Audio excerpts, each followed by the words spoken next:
Video vytvoril americký geológ Timothy Catron z portálu Geology Hub s podporou Európskej únie vďaka projektu od neformálnej skupiny Kožare z Cabova. Cieľom je podeliť sa o niekoľko nádherných geologických prvkov na území Slovenska. To, na čo sa pozeráte, sú pozostatky poslednej sopečnej erupcie v strednej Európe, ak by sme do tejto skupiny krajín nezaradili aj Nemecko. Tu, v centrálnej oblasti Rumunska, sa nachádza mohutný, teraz jazerom vyplnený kráter po výbuchu označovaný ako Már, kde pred 27 000 rokmi došlo k silnému výbuchu, ktorého výsledkom bol vznik tohto 300 metrov hlbokého a 1,5 km širokého útvaru. Čioma-Duľ však nie je jedinou geologicky nedávno vybuchnutou sopkou v strednej Európe. Na území Slovenska sa nachádza 100 metrov vysoký vulkán, ktorý je zdanlivo ukrytý na svahu kopca len pol kilometra východne od obce Tekovská Breznica. Tento útvar je známy ako Putikov vršok a v geologickom zmysle vznikol nedávno. Hoci moderný človek nebol v Európe svedkom jeho erupcie, neandertálci pravdepodobne kedysi žili v jeho blízkosti a mohli byť svedkami veľkolepých lávových fontán, ktoré tento vulkán vytváral. Putikov vršok totiž vybuchol len raz, a to pred 102 000 rokmi. Počas tejto erupcie bola láva s bazanitovým zložením vyvrhnutá do niekoľko 100 metrov vysokých lávových fontán, ktoré potom padali späť na zem a vytvorili prúd žeravej lávy, ktorý pred ukončením erupcie postúpil o 3000 metrov. Obrysy územia s rozlohou 3 km štvorcové, ktoré tento dávny lávový prúd pokrýval, možno vidieť aj dnes, pretože tmavé sopečné horniny zafarbili túto oblasť iným odtieňom ako okolitý les.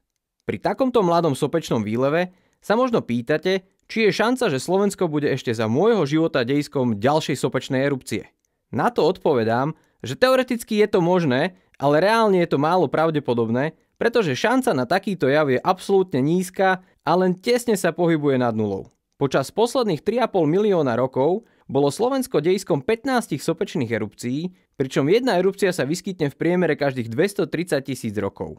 Napriek tomu táto metrika nevypovedá o celom príbehu. Všetky sopečné erupcie za posledných 1,5 milióna rokov sa totiž u nás vyskytli v dvoch samostatných sopečných poliach, teda v oblastiach, ktoré nevytvárajú jeden kužeľovitý vulkán, ale skôr rad jednotlivých malých až stredne veľkých sopiek, ktoré vybuchnú len raz. Potom už nikdy nevybuchnú kvôli slabým zásobom rozstavenej horniny, ktorá sa nachádza v podloží týchto oblastí. K 7 z týchto 8 erupcií za posledných 1,5 milióna rokov došlo v oblasti s rozlohou 440 km štvorcových, známe ako sopečné pole Novohrad, Novograd, Gömör. Najpozoruhodnejší z vulkánov v tomto poli zahŕňa pozostatky prívodného sopečného kanála, ktorý vybuchol pred 990 000 rokmi. Napriek tomu si môžete všimnúť, že žiadna z erupcií tohto poľa nie je mladšia ako 780 000 rokov. Je to preto, že toto sopečné pole, ktoré bolo s prestávkami aktívne pred 7 miliónmi až 780 000 rokmi, je už nejaký čas vyhasnuté a nikdy viac nevybuchne. Početné erupcie, ktoré sa v tomto poli vyskytli geologicky nedávno, teda vyvracajú celkový priemer, čo znamená, že pravdepodobnosť sopečnej erupcie je oveľa nižšia ako raz za 230 000 rokov. A dokonca aj v prípade, že by sa regionálna sopečná erupcia nečakane vyskytla, podľa môjho názoru by boli k dispozícii varovné signály mesiace až roky vopred.